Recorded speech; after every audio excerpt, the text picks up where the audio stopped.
The Case for Bharat's Claim to Hindu-Sikh Properties in Pakistan. Written by Karuna Sindhu. Millions of refugees who fled Pakistan during partition were forced to abandon homes, farms, and businesses. This article examines Bharat's moral and legal case for reclaiming these properties as part of a broader push for historical justice.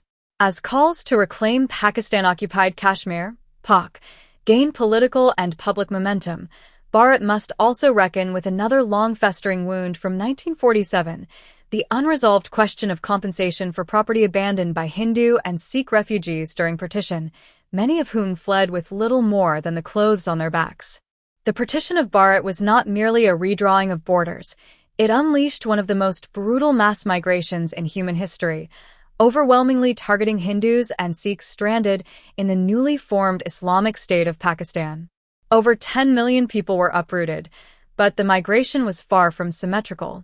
In Pakistan, Hindus and Sikhs weren't just pressured to leave, they were systematically driven out through organized pogroms, sexual violence, looting, and targeted massacres, particularly in regions like West Punjab and Sindh. These were not spontaneous outbursts, but part of a deliberate campaign of ethnic cleansing.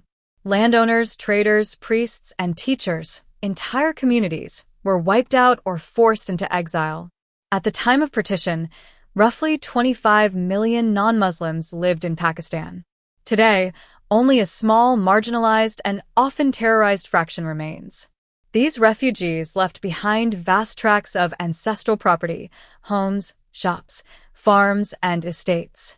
Despite the grand promises of equal rights and protection made by Pakistan's esteemed founder at the time of partition, these properties were swiftly seized by the Pakistani government and its officials, with no restitution or compensation ever offered.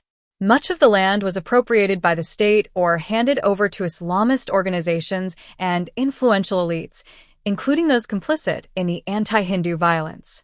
In the following sections, this article will delve into the long and painful journey of addressing the evacuee property issue, from the early legal frameworks and compensation schemes in India to the enduring challenges displaced families face. We will examine how this unresolved legacy continues to impact national memory, justice, and the call for historical redress. A historical betrayal.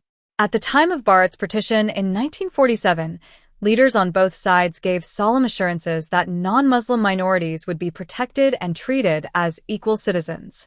India's first Prime Minister, Jawaharlal Nehru, along with senior Congress leaders, emphasized the importance of safeguarding minorities in both nations. Pakistan's founder, Muhammad Ali Jinnah, echoed similar sentiments, declaring that Pakistan would be a secular state where religious identity would hold no bearing on citizenship or rights. In his landmark speech of August 1947, Jinnah stated, "You are free. You are free to go to your temples. You are free to go to your mosques or any other place of worship in the state of Pakistan. You may belong to any religion, caste, or creed that has nothing to do with the business of the state." Lulled into a false sense of security by these assurances, millions of Hindus and Sikhs who found themselves on the wrong side of the newly drawn border chose not to migrate to Bharat. But what awaited them was a nightmare. Contrary to the promises of protection, the creation of Pakistan unleashed widespread violence, mass displacement, and a systemic campaign of persecution targeting religious minorities. Despite continued declarations of religious freedom, such as the 1949 Objective Resolution, non-Muslims were increasingly scapegoated, marginalized, and treated with deep suspicion, often as a means of diverting attention from internal failures of the Pakistani state. The rise of Islamic extremism and jihadi violence further deepened the insecurity faced by Pakistan's non-Muslim minorities. Beyond the brutal physical attacks, these communities endured systemic social and legal discrimination.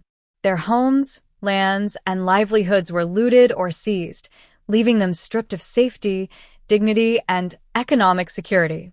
The betrayal of Jinnah's lofty promise was stark and undeniable. The situation became so intolerable that even Jogendra Nath Mundal, a prominent Hindu leader who had supported partition and served as Pakistan's first law minister, was compelled to resign and flee to Bharat within months. As Pakistan steadily evolved into an Islamic state, countless Hindus and Sikhs were left with no choice but to seek refuge in Bharat. Omar Warich, head of South Asia at Amnesty International, once noted. The respect for the right to freedom of religion was promised to Pakistan's Hindus by the country's founder, Muhammad Ali Jinnah. Those who deny a long marginalized community the right to practice their faith freely not only betray his legacy, but also violate the human rights of religious minorities protected under Pakistan's constitution and its international human rights obligations. While Pakistan violently dispossessed its minorities, Bharat too failed them, but in a different way, by sidelining their needs through institutional neglect and political appeasement. The Indian leaders took the position that the assets left behind by migrating Muslims still belong to the Muslim community, handing over much of this valuable land to the Waqf Board, an Islamic religious trust. This decision was driven less by legal or moral reasoning and more by political calculation. In its effort to project a secular and inclusive image, the newly independent Indian government prioritized appeasing a religious minority over addressing the urgent needs of millions of Hindu and Sikh refugees streaming in from across the border.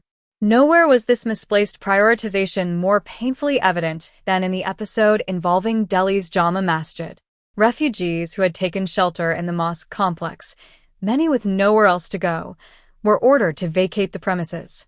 At Mahatma Gandhi's insistence, the space was cleared to ensure Muslims could perform namaz without obstruction. That this was done while countless displaced families remained homeless and traumatized laid bare the skewed moral compass guiding early policy decisions. The enduring legacy of evacuee property. For millions of Hindu and Sikh families, partition was not a single moment of upheaval. It marked the beginning of a protracted, unending displacement. While the initial violence of 1947 forced many to flee, their suffering did not end at the border. Over the decades, systemic persecution, religious discrimination, and recurring waves of violence in Pakistan have continued to drive these communities out. At the time of partition, Pakistan was home to a vibrant population of Hindus and Sikhs. Today, only a fraction remains, mostly impoverished, landless, and pushed to the margins of society. Families that once held land, wealth, and social standing have been reduced to daily wage laborers, their communities shattered by forced conversions, targeted violence, and decades of displacement. The assets they were forced to abandon have become one of the major points of contention between Bharat and Pakistan. According to Indian estimates, Hindu and Sikh refugees abandoned property worth approximately 38.1 billion Indian rupees, about $47 million in Pakistan, while Muslim refugees left behind around 3.8 billion Indian rupees for $0.7 million worth of property in Bharat. The land figures are equally staggering. India claims over 6.6 million acres were left behind in West Punjab alone, while Pakistan contends that Muslims gave up about 5.4 million acres in East Punjab. The issue of evacuee property remains a significant and deeply human consequence of partition, impacting millions who were displaced and deprived of their homes, land, and possessions during the mass migration. Though not the sole point of contention between Bharat and Pakistan, it holds national relevance for both countries due to the scale of loss experienced on each side. As one of the enduring legacies of partition, it stands as an unresolved chapter in the subcontinent's shared history. Efforts to resolve the issue. Since partition, both Bharat and Pakistan have made repeated efforts to resolve the complex issue of evacuee property. Yet, despite numerous agreements and dialogues, a durable solution remains elusive. One of the earliest steps was taken at the Joint Defense Council meeting on August 27, 1947, chaired by Lord Mountbatten. It was agreed that each country would appoint custodians of evacuee property to manage and safeguard the assets left behind by those who had fled across the new borders. This was followed by the Inter-Dominion Conference held in Delhi in December 1947, where both sides reaffirmed that refugees would retain ownership rights over their movable and immovable properties. Building on these commitments, the Nehru-Liaquat Pact was signed in April 1950 to provide a more structured framework for protecting minority rights and abandoned properties. Under this agreement, both governments pledged to uphold full equality of citizenship for minorities, ensuring the protection of life, property, and cultural identity, along with freedoms of movement, speech, worship, and occupation. The pact initially offered hope, but the spirit of the pact was short-lived. In the decades that followed, Pakistan failed to uphold its commitments. Hindu and Sikh minorities continued to face systemic discrimination, including forced conversions, targeted violence, illegal seizure of property, and frequent cases of abduction and forced marriages of Hindu girls. Meanwhile, Bharat began taking unilateral steps to address the refugee crisis and compensate its displaced population. In August 1951, the value of properties left behind by Muslims who migrated to Pakistan was formally assessed. A year later, during the Conference of Rehabilitation Ministers in New Delhi on September 20, 1952, it was decided that these properties would be auctioned or allotted to Hindu and Sikh refugees as compensation. It proposed to Pakistan that a bilateral commission or another neutral authority jointly assess the value of all evacuee property on both sides. If direct negotiations failed, Bharat was willing to submit the matter to an international arbitration body, including the International Court of Justice or an ad hoc tribunal with representatives from both nations. Pakistan, however, rejected these proposals and imposed unreasonable conditions, effectively stalling the process. CAA and plight of minorities. For decades, religious minorities in Pakistan have faced ongoing persecution, leading to a steady flow of refugees into Bharat. In response, Bharat has taken practical steps to manage this migration, offering resettlement options and legal pathways to citizenship. Since all efforts to resolve the issue of properties left behind by those who fled during and after partition have failed, Bharat has taken steps on its own to provide basic support to displaced populations, including through legislative measures like the Citizenship Amendment Act, CAA, of 2019. The CAA offers a streamlined route to Indian citizenship for refugees from Pakistan, Bangladesh, and Afghanistan who entered before December 31, 2014, having faced religious persecution. This policy reflects an attempt to provide legal clarity and stability for those with nowhere else to turn. Yet, the larger issues remain unresolved. The promises made by Pakistan's founding leadership, including commitments to protect religious minorities, have not been upheld. Despite formal assurances such as the Nehru-Liaquat Pact, Pakistan's steady shift toward a more rigid Islamic state has resulted in widespread discrimination, forced conversions, and mass displacement. An equally pressing concern is the land and property seized from those who fled to Bharat. Mass migration put substantial pressure on Bharat's resources, particularly land and housing. Given this, it is reasonable to argue that Pakistan should be held accountable for the property it absorbed and the burden it effectively transferred to Bharat. This is not merely a bilateral grievance, but a broader issue of historical justice. Raising the matter on international platforms could be a necessary step towards seeking proportional redress and a long-overdue resolution for those displaced and dispossessed by partition and its aftermath. Seizing the opportunity.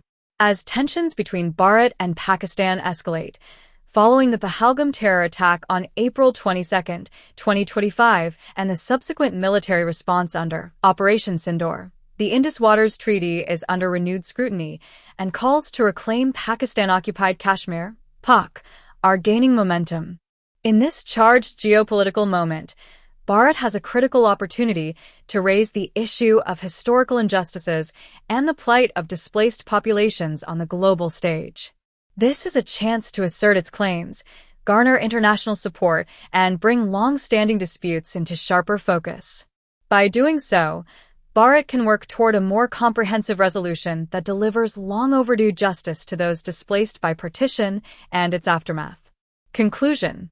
Considering the limited territorial area and resources, Bharat must claim these lands from Pakistan and raise this issue on the world stage for its redressal. By doing so, Bharat can not only rectify historical injustices, but also address the pressing needs of its citizens. The time has come for Bharat to reassert its legitimate rights and interests, ensuring its people a more equitable and just future. With the global spotlight on the region, Bharat must seize this opportunity to make its claim and shape a better tomorrow for generations to come.